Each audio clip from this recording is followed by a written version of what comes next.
Among the options on the beer wall at Walter's Sports Bar are Annapolis IPA, Green City IPA, Raised by Wolves, and Vienna Lager. Walter's is located across the street from Nationals Park.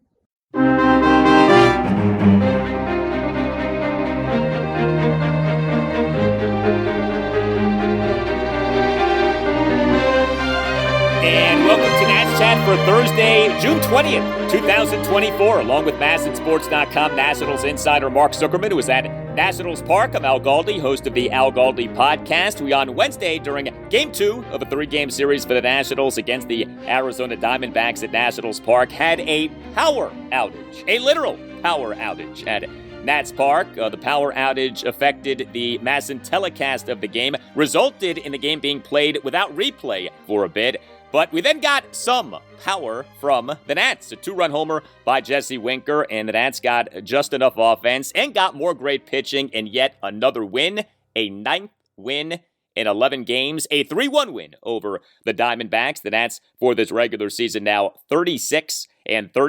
This episode of the Nats Chat podcast brought to us by Mason Kalfas and his team of 10 legal recruiters at Zenith Legal in Washington, D.C. Check out Mason's website today, zenithlegal.com, or call or text Mason anytime, 202-486-3535. Mark, you survived the power outage, I'm happy to say. And the Nats are not just surviving right now, they are thriving in this portion of the schedule. 9-2 over the last 11 games, and now a win away from being back at 500. And I think I know where the power went, Al, during that period. It went right into Jesse Winker's bat, because they needed all the power they could find to deliver the one hit they needed to finally get on the board and win this game after getting shut out the night before. I don't know if you got to see it or not, if that came during the middle of the power outage, but boy, was it a big swing and a much-needed swing for this team. I'm thinking back at this, and the Nationals right now, they're not hitting. They're running into outs on the bases with far too much regularity, playing a little sloppy in the field at times, and they've won 9 of 11 and they're back in playoff position. Why? Because the pitching continues to be outstanding, and the offense is doing just enough when they need it to win these games like this 3-1. It can be aggravating at times. It can be maddening. It can make you think to yourself, this team should be a whole lot better. But you know what? They found a formula. It's working for them more often than not. I give them credit. They're finding a way to win games, and I think that's a sign of a good team, to be honest. You want to be great at both pitching and hitting, but if you have to pick it so that you're great at one and bad at the other, I think you do want it the way that the Nats are, which is great pitching, bad offense, because great pitching will have you in every game. Great hitting, as great as it is, it's not going to be great in every game, because we know how hitting is, right? 3 out of 10 times you do well, that's considered success. Well, what about the other 7 times? You pitch like this, you're in every game, and they are. And all they have to do is just enough to win offensively. And the Nats are doing that for the most part here in this stretch of 9 wins in 11 games. So Patrick Corbin, we may be watching the final starts for Patrick Corbin with the Nats. We don't know, but it may be that Josiah Gray has just 1 minor league start left in his minor league rehab assignment. And so if in fact this is how it ends for Patrick Corbin, or if in fact this is among the final outings for Patrick Corbin as a starting pitcher for the Nats, a job well done by Patrick Corbin, and against his former team, the Diamondbacks. He did well in this game on Wednesday. 1 run in 5 innings with 7 strikeouts. A high strikeout game for Patrick Corbin. Boy, we have not said that often over these last 5 seasons. He gave up just 3 hits, all of which were singles. Did issue 3 walks, including a bases-loaded walk that scored the Diamondbacks' only run. But 90 pitches, 53 strikes, 37 balls. So the 1 run in 5 innings, the high strikeout total, 7, and just 3 hits. We've seen him give up so many hits these last 5 seasons. All things considered, a nice job by Corbin. And that's 2 in a row now for him, because he was good against the Tigers as well, even though they didn't supply him with run support in that one. That's been a common theme here. Hey, he's lowered the ERA over his last 2 starts from 6.15 to 5.60, trending in the right direction. The question is it too little, too late? We don't know yet. As we tape this, Josiah Gray, I think, has maybe just recently taken the mound in Harrisburg, so we don't know how that's all going for him. Maybe by the time you all listen to this, you'll know if he has a good rehab start, and more than that, if he can give them, enough innings and do it efficiently enough, I think the Nats are at least going to consider the possibility of activating him. And as we've pointed out, he's lined up for the exact same day as Patrick Corbin. I don't think that's a major coincidence. But I'm fascinated to see how this plays out. I mean, we've known for a while how we think this is going to end. Doesn't necessarily mean that's exactly how it's going to end or when it's going to end. And so I'm really curious to see, is this it for him? Or do they say, hey, you know what? You've pitched well 2 in a row. Let's give Josiah another one, and we're going to keep you in there, and we'll delay this decision a little bit longer. Well, them trying to skip that last start that ended up not really being skipped seemed like a sign that the end was near for Patrick Corbin in the rotation. At the same time, the team has been so reluctant to pull him from the rotation over these last 5 seasons that I feel like there is that feeling of, I'm not going to believe it till I see it. I think a lot of us have that feeling of, I don't know. I've wondered if the Nats might go to a 6-man rotation when Josiah Gray comes back. I'm not advocating for that, but I've wondered if they might do that and say, hey, we have the likes of Mitchell Parker and DJ Hurst with workload limitations, so we want to keep Corbin in the rotation. I've wondered if they might do that. So yeah, I think there is a part of all of us that's kind of like, we're not going to buy it until it's actually done. Corbin out of the Nats rotation. Yeah, I agree with you. And, if he had a bunch of awful starts in a row, it makes the decision a little easier. But the fact that he has pitched well, I think it does give them a reason to say, well, hang on a second. We don't have to do this quite yet. Now, maybe they've already made up their mind and it doesn't matter how he does at this point. And if so, I applaud them for that because I think that is ultimately the right decision. But I also know, and you know this too, between now and the end of the season, there's a long way to go. Something else is going to happen. Somebody goes down at some point. You hope that's not the case, but the odds are that it will happen.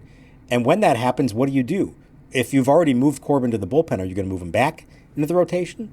Are you hoping Trevor Williams is ready by then or Cade Cavalli's ready by then? You don't know for sure. And so I think that is why they've held off as long as they can. I think the feeling has to be, once you make this move, that's it. It's permanent. There's no going back from that one. But you better be 100% sure that you're not going to need him again before you do it.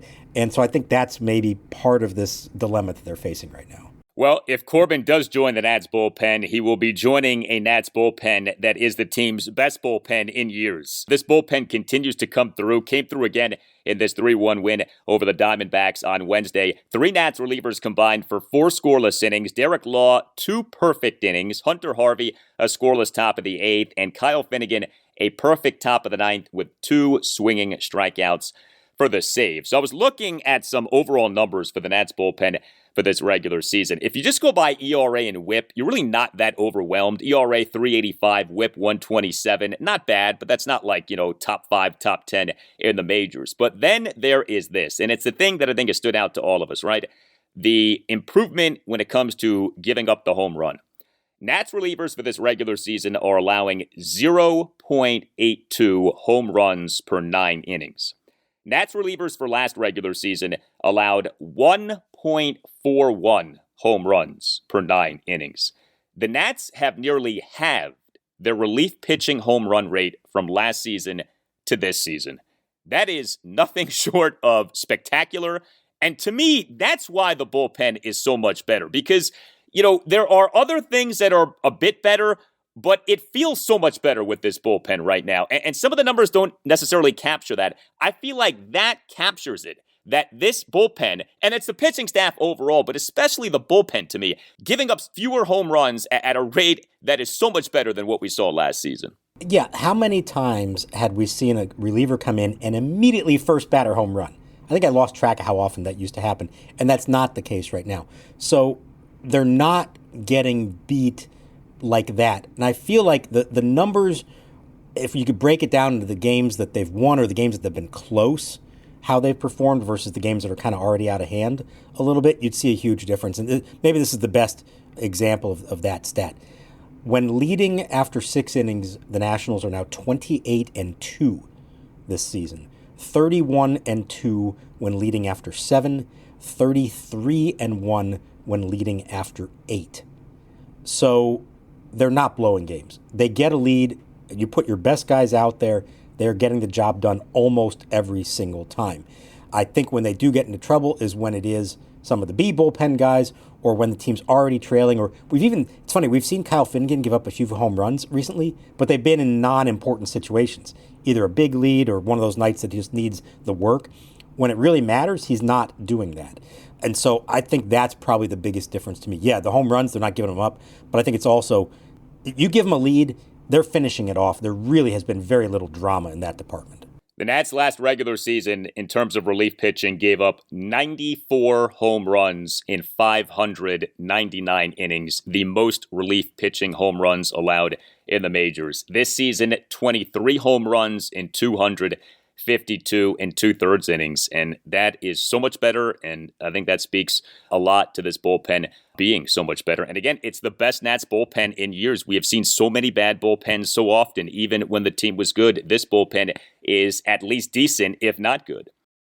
So we know the deal with the Nats formula for winning this season, right? Very good pitching, just enough offense. And the Nats on Wednesday had another instance of getting just enough offense. 3 runs, 6 hits, which were a home run, and 5 singles. 4 walks, that was good. 1 for 5 with runners in scoring position. The Nats scored 2 runs in the bottom of the 6th and a run in the bottom of the 7th. Jesse Winker, he is the Nats starting left fielder and number 2 batter, went 1 for 3 with a 2-run homer and a walk. Bottom of the 1st, a 1-out walk, and Winker in the Nats a 2-run 6 shortly after the power outage of 2024. A 2-out, 2-run opposite field home run to left center field for a 2-1 Nats lead. He has done such a good job of getting on base this season. Hasn't necessarily hit for much power, but he in this game hit for power, and the Nats certainly needed that. I don't know if we're fully appreciating how good Jesse Winker has been. Over nearly a month now, I think it's May 25th, he's hitting over 380 among the league leaders with an on-base percentage of like 460. Like you said, not hitting for a ton of power, though he did in this case, but he is consistently giving them quality at bats, and boy, is that something they have needed, because as a team, there have been so few of those and so many nights when it seems like nobody else is able to do it for them, at least not on a consistent basis. The fact that he has been there for them day in and day out, I don't think we can overstate that importance that he has brought to the lineup and just the quality of at-bats that he's giving them. This one was so needed because up to that point, it's a carbon copy of Tuesday night. They're through 5 scoreless innings, and Brandon Pfaadt has thrown 50 pitches. They're making quick outs once again, and just as was the case on Tuesday, they're not chasing much. These pitches are in the strike zone, and they're just not hitting them with authority. This is the craziest stat of all. I didn't believe this when I heard it after the game. They, in the course of this game, they took 45 swings. They only had 1 swing and miss the entire game, and you know which swing it was? The very last one by Joey Meneses to strike out in the bottom of the 8th. They did not miss contact once on their first 44 swings, and yet how much hard contact was there in the game? Hardly any, aside from Winker's homer. I don't know what that tells you, but that to me says a whole lot about the 2024 Washington Nationals lineup, doesn't it? Yeah. That's actually a very frightening stat, because that says when they make contact, it's not good contact. You know, we've wondered, is this a bad offense, or is this an offense that can actually be okay that's just in a rut? And I don't know, man. The more we see of it, I just don't think it's very good. I don't think a lot of these batters are particularly good. And what we're seeing in this series, I think, speaks to that. They're swinging at strikes. They're making contact with strikes. These guys just aren't hitting those balls hard. But Winker on that home run certainly hit the ball hard. And, you know, you take a step back and you think about the Jesse Winker acquisition. This past February 13th, the Nats signed Winker to a minor league contract with a non-roster invitation to Major League spring training. The Nats are paying this guy peanuts, and yet he's batting to the tune of a 380 on-base percentage for this regular season. There's also this, as of games through Tuesday, Jesse Winker was number 2 among all Nats position players in wins above replacement per Baseball Reference at 1.6. CJ Abrams number 1, 2.0. Jesse Winker number 2 at 1.6. Now, that does say some things about some other people, no doubt, but that you're getting that kind of production from a guy who you signed in the middle of February to a minor league contract says a lot. And, you know, you talk about trade chips. I mean, is Jesse Winker not a very viable trade chip on an expiring contract? Veteran player, gets on base, can play a corner outfield position. You know, we don't know how aggressive the Nats are going to sell. I still want them to sell as things stand right now. But, man, Jesse Winker, you've got to think that he's drawing some interest from other teams. I've got to think he is their number one most likely to be traded player right now, both because of the contract situation, but also because of he's the guy who's performing. There are others, I'm sure they'd love to trade Joey Gallo, and I don't know what kind of market there's going to be for Joey Gallo at this point. So, I think it's him. Now, teams are going to call about Finnegan and Harvey and Lane Thomas, and I just don't know that they're going to go there. I feel like Mike Rizzo could have done it last year. He didn't. I think if they have any visions at all of perhaps even contending this year, but certainly contending next year, then you're not going to give up on those guys now. You're not going to trade away guys right now who you have already deemed valuable enough that you wouldn't trade them when you were still in the middle of a true rebuild. So I think Winker is the one who makes a lot of sense. And I know it would be tough to lose his bat. If you're trying to win right now, that's a really tough thing to lose. You just hope that when the time comes, there's a certain very big slugger, young guy who has taken over that position, and so you don't really miss the production, maybe even get better production in a perfect world. But I think you put that all together, and to me that makes Jesse Winker probably the number one most likely to be traded player, I think, at the deadline.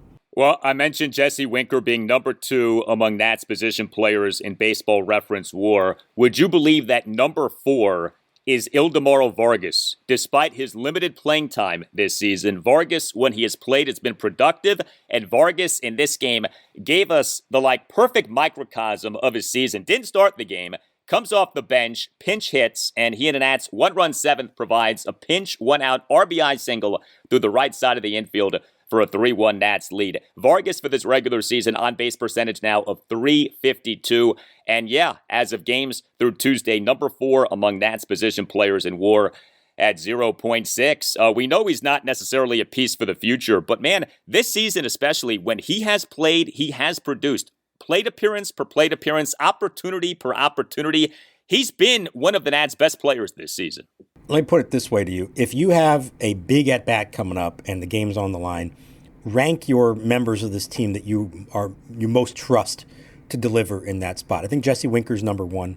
I think Ildemaro Vargas is number 2 on that list. I'm not talking about you need the grand slam. I'm saying you need a single that scores a run or two to give you the lead or something like that.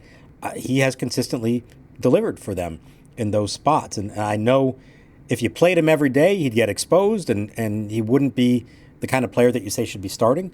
But on the right team, he has a role, both defensively and offensively, and just in the clubhouse, he's beloved by everyone because he has so much energy that he brings to the ballpark every day. And he really has proven to be a valuable player for this team. As a guy who, remember, he was called up from AAA when they traded A-Ray Adrianza a couple years ago, and he bounced around a couple teams in the big league, including the Diamondbacks, never really amounted to much, was doing all right at AAA. They called him up, and he had instant effect on this team, so much so they keep bringing him back every year. And so, I think there's still a place for him. Maybe even as they move forward on good teams, there may be a place for a guy like that as a utility player in the infield and an important guy in the clubhouse as well. It's not a perfect comp, but to me, he has been the position-playing equivalent of Paolo Espino, a guy who, he's certainly not the first person you think of, bounced around, doesn't have much business being good, and yet he has been good for this team.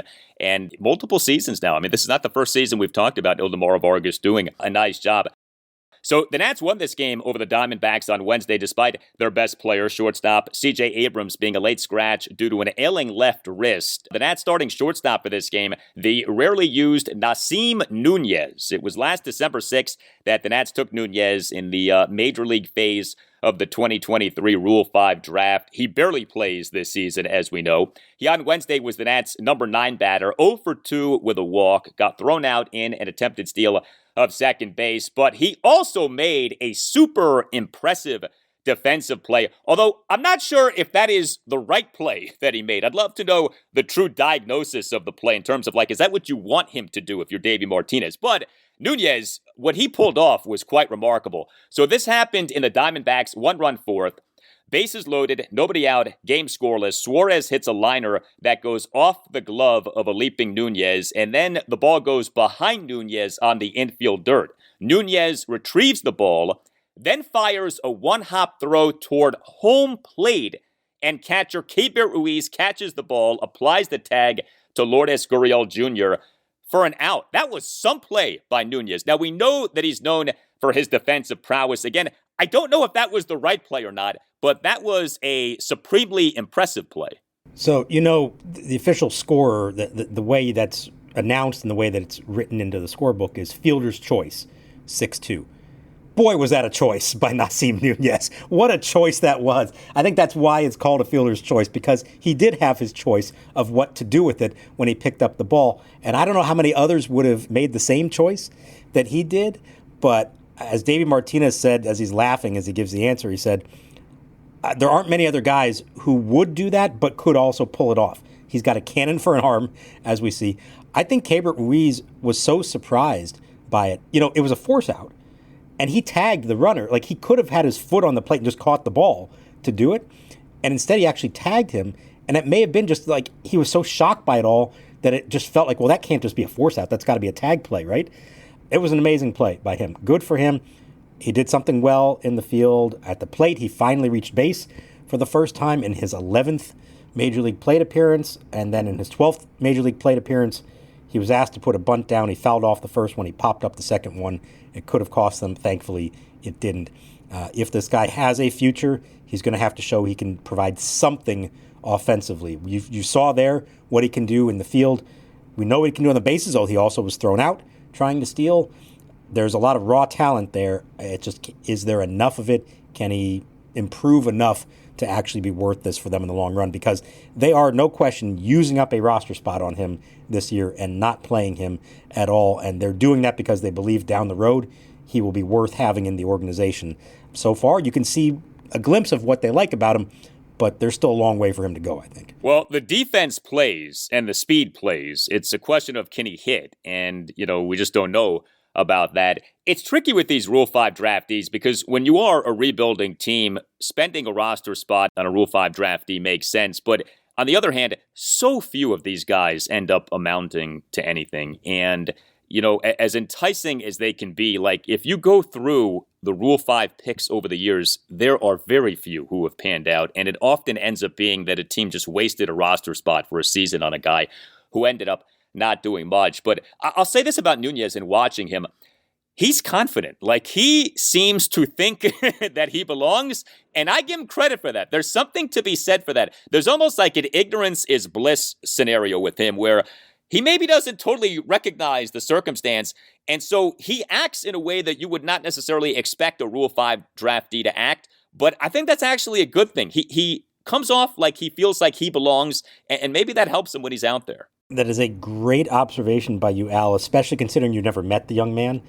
I've met the young man, and I see him every day in the clubhouse, and let me tell you, he is big league, and he is acting like a big leaguer. And good for him for enjoying life as a big leaguer right now. Hope he gets a chance to stay here beyond this year. So late in the Davey Martinez postgame presser, you asked him a question about winning 9 out of 11, despite the team not always playing the most beautiful brand of baseball. It was kind of a state of the team type question. And, Davey, I thought, gave a nice, thoughtful answer. And that is the thing. Like, it isn't always pretty with this team. There is this massive, like, Grand Canyon-like discrepancy between the pitching and the offense.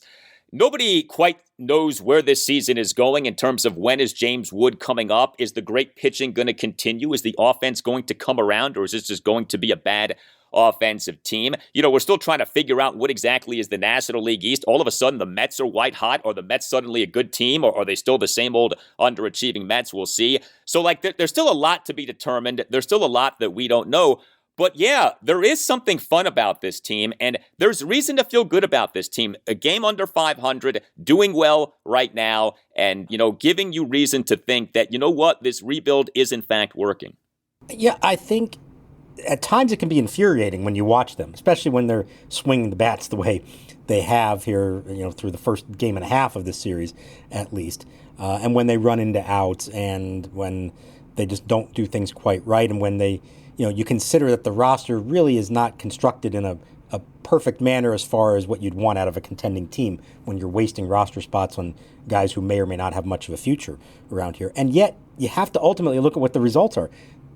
It's wins and losses. We talked about this coming into the year, that we felt like wins and losses mattered more this year than they have in a while. And as we sit here talking, they're 36-37, a game under 500.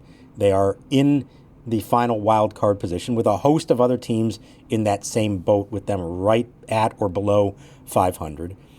I don't know how this is all going to play out, but it's been fun to watch.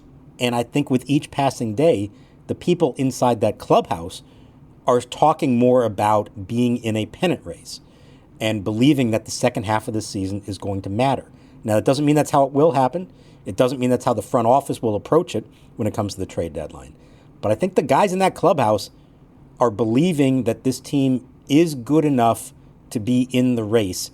And the belief is that they're going to get better as the season plays out, especially if they get this infusion of young talent, most notably James Wood here at some point. It's going to be fascinating to watch.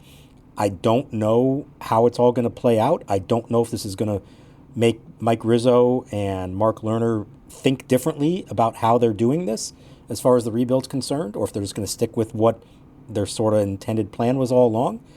But it's fun to consider that they do have to think about that.